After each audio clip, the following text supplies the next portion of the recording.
Makasalamuha. Huwag kang mahiya. Isabela. Sandali. Parang pamilyar yun ah. Ibig Pamilyar ka yung tunog na yun ah. naming makasalamuha.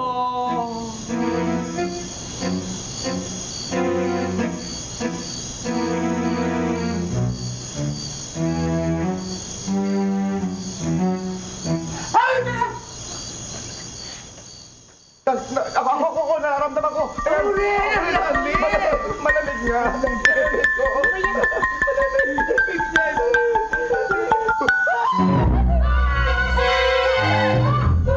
Lolo! Naglalakad na naman kayo ng tulog. Anong tulog?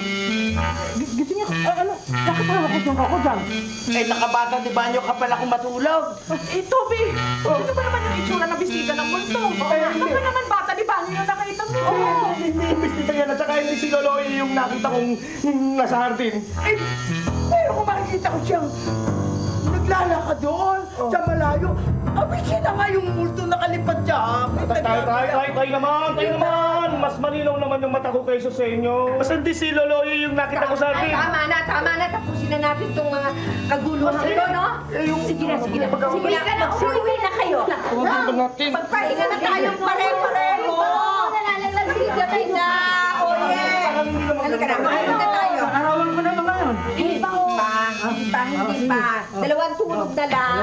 Arawan mo na. Kaya matulog na tayo. Good night po. Tulog na ako.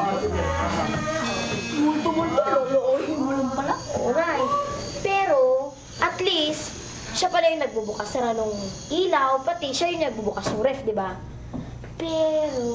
Pero, inaantok na ako, kaya sige, good night.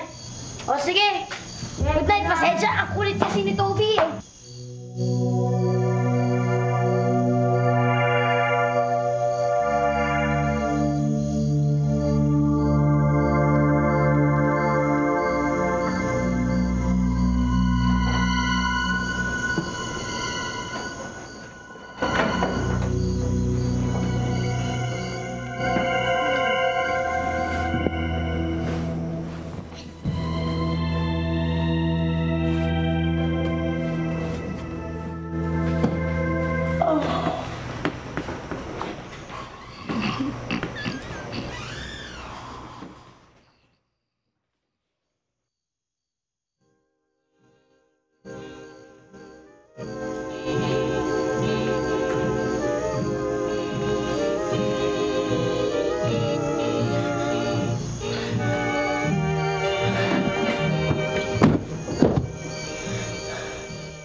tapos dyan?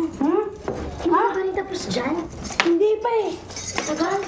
Sigurado ka ba dito nanggaling ng tunog? Oo, sigurado ako, Kit. Baka naman si Lolo Oye lang yun. Kit, narinig ko nga humihilik si Lolo Oye dyan kagabi. May tools ako sa bahay. Pwedeng buksan itong pinto na to. O sige, andyan na yung susi.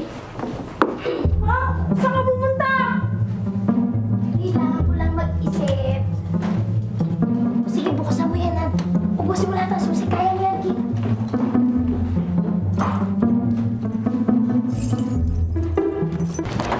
May flashlight, may tupod. Ikaw ni Isabela, hindi.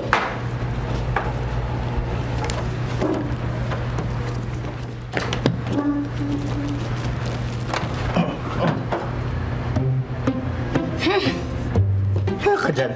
Basta, sigurado ako, nakita ko si kamatayan sa bintana ninyo at hindi ko papalampasin sa daily usi yung balitang yan. Kaya mamayang gabi kukunan ko ulit siya ng litrato. Ka dyan.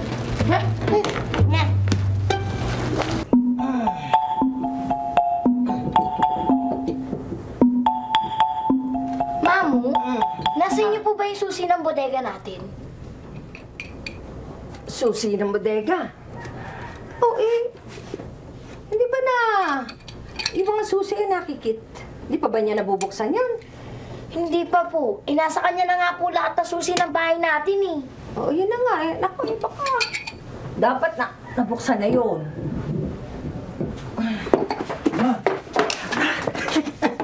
Oh, ano? Excited ka na. Oh, Kaarawan ko na bukas. Ayoko nga po pala. Happy birthday, Lolo! Birthday niyo na nga pala bukas, no? Ano bang gagawin ko? abay, di magpagupit ka para mas lalong gwapo. Tama, kasing gwapo nung 1936. Napakaliksik ko na. Oh, nako, walong dalaga. Sinayaw ko na.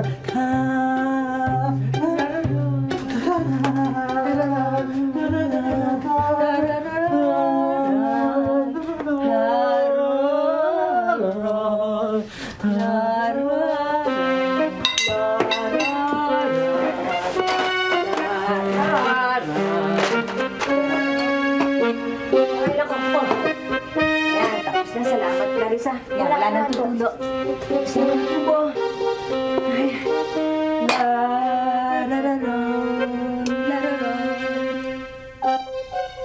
Tapos, tinanong ko kay Mamo Honor kung nasa kanya yung susi ng bodega namin.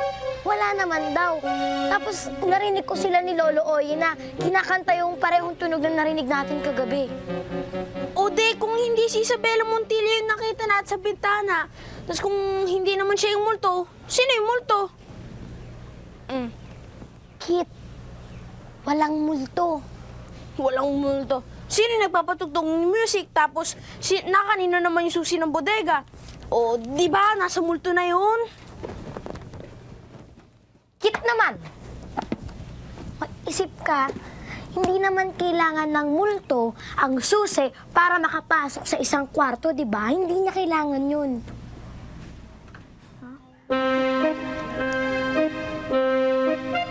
Sino yung multo?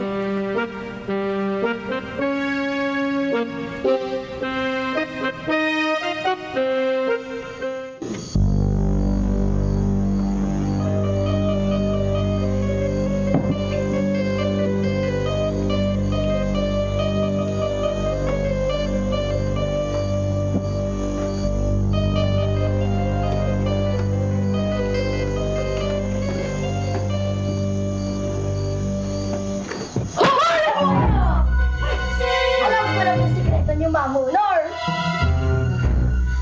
Yung multo ay hindi talaga multo, kundi kayo yon. Kayo po ang nakita ni Toby sa hardin natin ng isang gabi. Kasi simula nung may mga balitang may mga multo-multo ganyan, nagdududa na po talaga ako. Ang multo po ba, kailangan ng flashlight kahit sa dilim?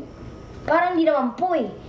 Isa pa po, hindi rin naman po kailangan ng susi ng multo para makapasok sa kwarto. Nawawala po yung susi ng bodega. Sino po bang pwedeng humawak pa kundi kayo po?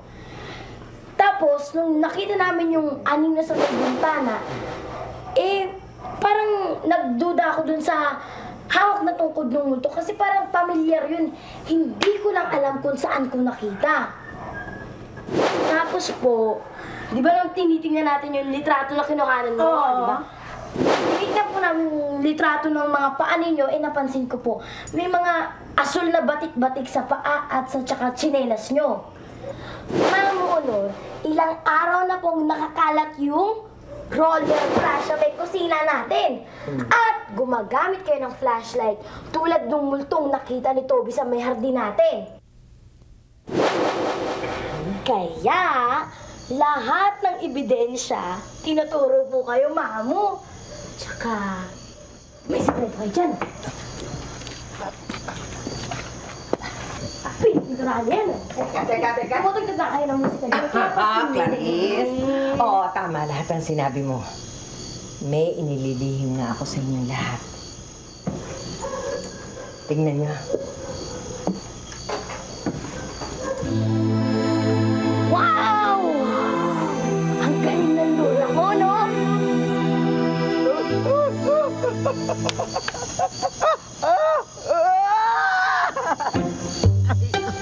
Aray ko, nabalikan ako. Aray ko. O yan, Lolo Oye. Pwede na kayong sumilip. Oh, ano pong masasabi nyo?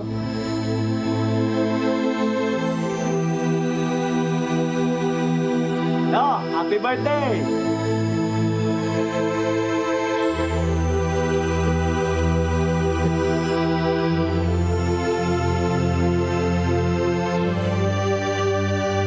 Happy birthday po, Lolo Oye!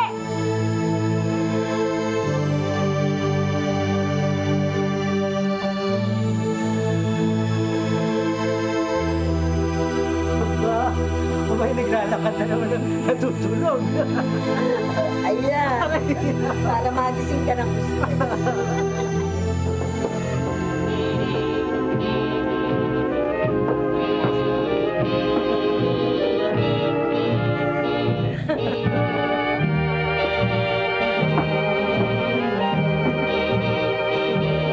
Bakit naglalakad si Mama Honor sa hardin ng gabing yun? Kasi, Toby, akala ni Mamo Honor nalaglag yung hikaw niya sa may labas. Tapos? Nasa sala lang pala. Oo nga. Agent Kit, job well done. Nasolve na rin natin yung kaso ng multo sa bahay ni Lola. Paabot naman ng patatas ko dyan, oh. Oh, one patatas kami nga. Tapos Notes na naman po. inot. Ba? Oh, tama. Pwede kumain na. Kaya na, oo. Sige. Right! Alright. Chimo. Kain na! Palagay naman, Agent Kit dyan. Case closed.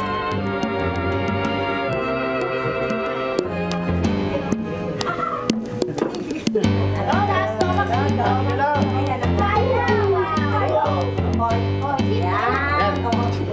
Lola, saan niya na? O, si Lolo mo. Ay, opo. Alala, picture na lang! Smile! Smile!